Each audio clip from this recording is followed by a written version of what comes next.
देखते हैं वो 2D यानी कि 2 डायमेंशनल में होती है, और इस शो के माध्यम से हम प्लैनेट्स को 3D वर्चुअल व्यू में देखेंगे, यानी कि अंतरिक्ष में यह प्लैनेट दिखते कैसे हैं, इनका हूबहू वर्चुअल व्यू हम यहाँ देखेंगे। साथ ही साथ इन प्लैनेट्स के बारे में कुछ इंटरेस्टिंग फैक्ट्स भी हम यहाँ जानने की कोशिश करेंगे। तो चलिए शुरुआत करते हैं हमारे सोलर सिस्टम के सबसे बड़े और ब्राइटेस्ट ऑब्जेक्ट के साथ, जो कि है सन, सूर्य। यह हमारे सोलर सिस्टम का सबसे बड़ा ऑब्जेक्ट है। यह इतना बड़ा है कि हमारे सोलर सिस्टम की 99.8% मास अकेला सन कवर करता है। इसके सरफेस का टेम्परेचर 5000 से 6000 डिग्री सेल्सियस होता है तथा इसके कोर का टेम्परेचर इससे भी ज्यादा 1.5 करोड़ डिग्री सेल्सियस से भी ज्यादा होता है। इसके कोर में निरंतर एक रिएक्शन होती रहती है, जिस रिएक्शन का नाम है न्यूक्लियर फ्यूजन रिएक्शन।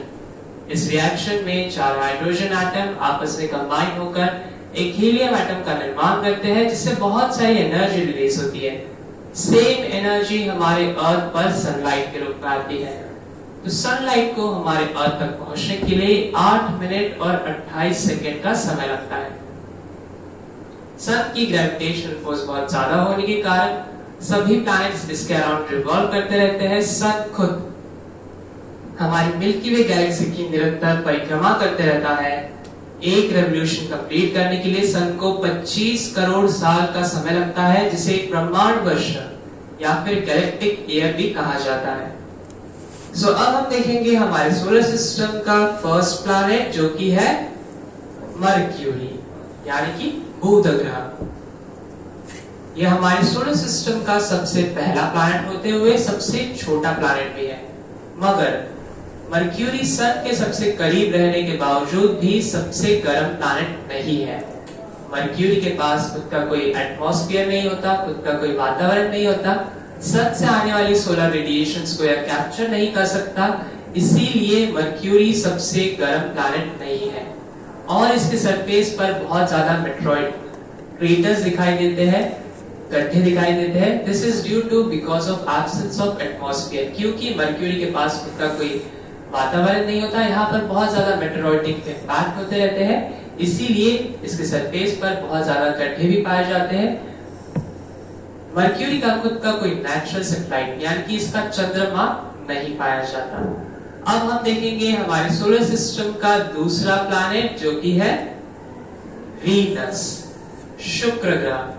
हमारे सोलर सिस्टम का सबसे गर्म तथा सबसे चमकीला प्लैनेट। वीनस के पास खुद का एटमॉस्फेयर होता है। इसके एटमॉस्फेयर में 98% कार्बन डाइऑक्साइड गैस प्रेजेंट होती है, जो कि सन से आने वाली सोलर रेडिएशंस को कैप्चर करके रखती है। इसीलिए वीनस सबसे गर्म प्लैनेट होता है। साथ ही इसके आसमान पर व्हाइट कलर के सल्फ्यूरिक एसिड के बादल पाए जाते हैं, जो कि सन से आने वाली मैक्सिमम सोलर रेडिएशंस को रिफ्लेक्ट करते हैं। इसीलिए वीनस सबसे चमकीला प्लैनेट भी होता है।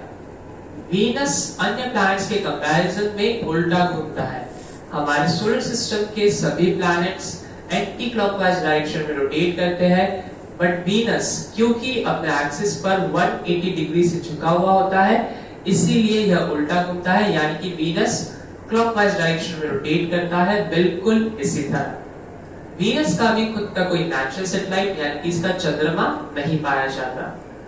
अब हम देखेंगे हमारे सोलर सिस्टम का तीसरा और सबसे खूबसूरत प्लैनेट, जो कि है हमारी मदरलैंड, और पूरे यूनिवर्स में इकलौता ऐसा प्लैनेट जहां पर अब तक लाइफ पॉसिबल हो पाई है।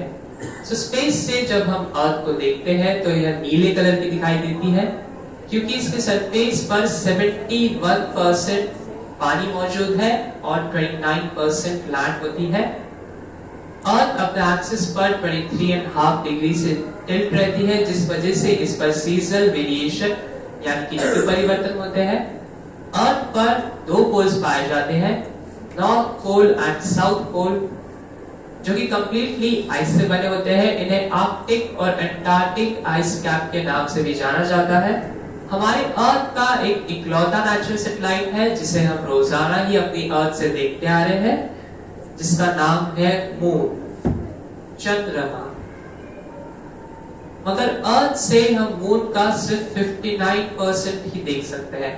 सो आपके सामने जो डार्क पोर्शन दिखाई दे रहा है, सिर्फ यही हम अपने अर्थ से देख सकते हैं। इसका जो बैक साइड होता है, जो कि ब्राइटेस्ट पार्ट होता है, यह हम अपने अर्थ से कभी नहीं देख सकते।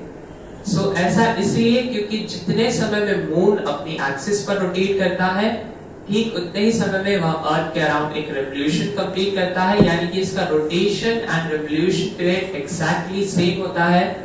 इसी वजह से इसका बैक साइड जो कि ब्राइटेस्ट पार्ट होता है, यह हम अपने अर्थ से कभी नहीं देख सकते।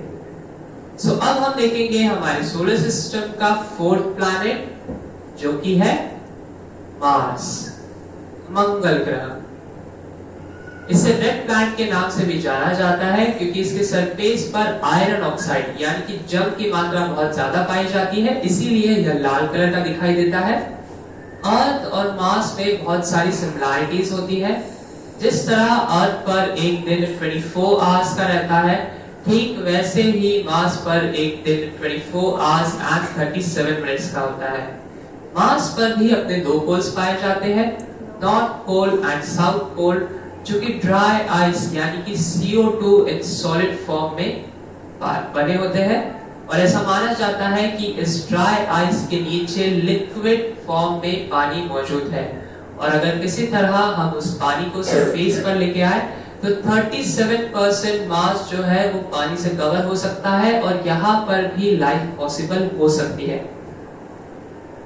जिस तरह हमारे अर्थ पर सबसे ऊंचा माउंटेन माउंट एवरेस्ट है, ठीक वैसे ही पूरे सोलर सिस्टम का सबसे ऊंचा माउंटेन मार्स पर ही पाया जाता है। सो आपके सामने एक जो रेड डॉट दिखाई दे रहा है, यह हमारे सोलर सिस्टम का सबसे ऊंचा माउंटेन है। इसका नाम निक्स ओलंपिया या फिर इसे ओलंपस मॉन्स के नाम से भी जाना जाता है। 22 किलोमीटर की हाइट होती है और माउंट एवरेस्ट से भी लगभग 3 गुना ज्यादा ऊंचा होता है निक्स ओलंपिया। मार्स के अपने दो नेचुरल सैटेलाइट्स पाए जाते हैं। सो पहला नेचुरल सैटेलाइट है फोबोस, बहुत ही इरेगुलर और टेढ़े मेढ़े शेप का होता है फोबोस। और दूसरा नेचुरल सैटेलाइट है डीमोस, इसकी सरफेस काफी स्मूथ होती है। सो अब हम देखेंगे हमारे सोलर सिस्टम का फिफ्थ प्लैनेट, जो कि है जुपिटर। यह पूरी तरीके से गैस से बना होता है। जुपिटर पर हम खड़े भी नहीं रह सकते, और जुपिटर अपने एक्सिस पर बहुत तेजी से रोटेट होता है, जिस वजह से इसके सरफेस पर बहुत सारे तूफान बनते बिगड़ते रहते हैं। सो 17th सेंचुरी से एक तूफान अभी भी यहाँ पर मौजूद है। सो आपके सामने यह जो सर्कुलर पार्ट दिखाई दे रहा है, यह हमारे सोलर सिस्टम का सबसे बड़ा तूफान है। इसे द ग्रेट रेड स्पॉट के नाम से भी जाना जाता है। यह तूफान इतना बड़ा है कि हमारी अर्थ जैसे 2 से 3 प्लैनेट्स इसमें समा जाए। तो इमेजिन कीजिए कि पूरा जुपिटर कितना बड़ा है। अगर जुपिटर की हमारी अर्थ से कंपैरिजन की जाए तो 1300 पृथ्वी 1300 अर्थ इस जुपिटर में समा सकते हैं। इतना विशाल यह जुपिटर होता है। सो जितना बड़ा जुपिटर उतने ही ज्यादा इसके नेचुरल सैटेलाइट। जुपिटर के 79 नेचुरल सैटेलाइट्स होते हैं। तो चलिए इनके 4 ऐसे नेचुरल सैटेलाइट देखते हैं जिन्हें गैलीलियन मून के नाम से भी जाना जाता है, जिनकी डिस्कवरी गैलीलियो गैलीली ने टेलीस्कोप थ्रू की थी। So first Galilean moon is आयो, बहुत ही खूबसूरत सा नेचुरल सैटेलाइट, बट उतना ही हानिकारक। जुपिटर के सबसे करीबी ऑर्बिट में रेवोल्यूशन करने के कारण इसके सरफेस पर बहुत सारे वोल्केनोस एक्टिव रहते हैं, इसलिए काफी हानिकारक होता है आयो। दूसरा नेचुरल सैटेलाइट है यूरोपा। यहाँ पर ग्लेशियर्स पाए जाते हैं। सो आपके सामने जो स्क्रैचेस दिखाई दे रहे हैं, ये है बर्फ की नदियां। तीसरा गैलीलियन मून है गैनीमेडी, हमारे सोलर सिस्टम का सबसे बड़ा नेचुरल सैटेलाइट। मर्क्यूरी से भी 10% बड़ा होता है Ganymede. And fourth Galilean moon is Callisto. इसके सरफेस पर बहुत सारे गड्ढे पाए जाते हैं, क्योंकि कैलिस्टो के पास भी खुद का कोई एटमॉस्फेयर नहीं होता, इसीलिए यहाँ पर बहुत ज्यादा मेटेरोइडिक इंपैक्ट होते रहते हैं। अब हम देखेंगे हमारे सोलर सिस्टम का 6 प्लैनेट जो कि अपने रिंग के लिए बहुत फेमस होता है, एंड वो है सैटर्न। सैटर्न भी पूरी तरीके से गैस से बना होता है और ऐसा माना जाता है कि सैटर्न का खुद का एक नेचुरल सैटेलाइट उसी के करीब आकर पड़ गया और सैटर्न की ग्रेविटेशनल फोर्स की वजह से इसके 10 पार्टिकल्स इसके अराउंड एक रिंग बना दिए हैं। सो हमारे सोलर सिस्टम में सबसे ज्यादा नेचुरल सैटेलाइट सैटर्न के ही पाए जाते हैं। सैटर्न के 82 नेचुरल सैटेलाइट्स होते हैं। तो चलिए इसका एक नेचुरल सैटेलाइट देखते हैं जिसका नाम है टाइटन। सो जिस तरह हमारे अर्थ पर पानी की बारिश होती है, ठीक वैसे ही टाइटन पर मीथेन की बारिश होती है।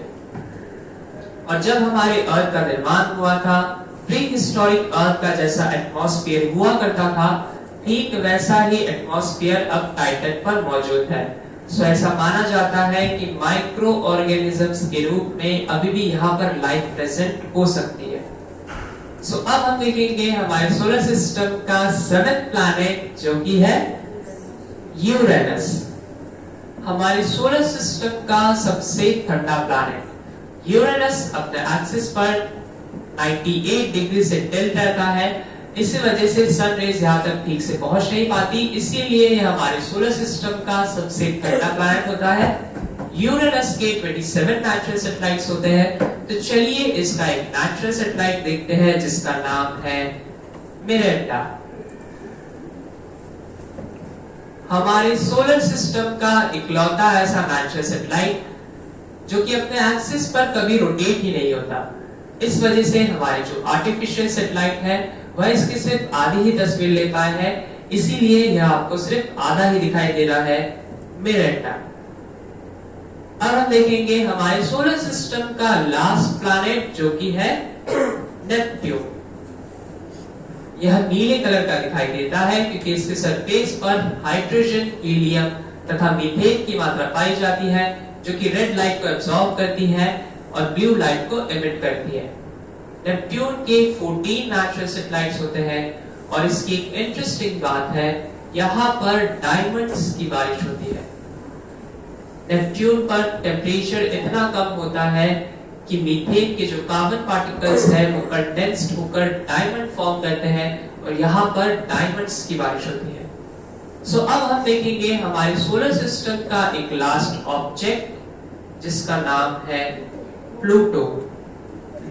सो 2006 के पहले यह भी हमारे सोलर सिस्टम का 9th प्लैनेट माना जाता था, बट 2006 में इंटरनेशनल एस्ट्रोनॉमिकल यूनियन ने प्लैनेट की डेफिनेशन बनाई। सो इस डेफिनेशन के हिसाब से प्लैनेट वही है जो एक 3 क्राइटेरिया को फॉलो करता हो। फर्स्ट क्राइटेरिया वह एक स्टार के अराउंड यानी कि हमारा जो सन है उसके अराउंड रिवॉल्व करना चाहिए। सेकेंड क्राइटेरिया इनका एक स्फेरिकल शेप होना चाहिए, यानी कि इनकी ग्रेविटेशनल फोर्स इतनी ज्यादा हो कि वह एक स्फेरिकल शेप को होल्ड कर सके।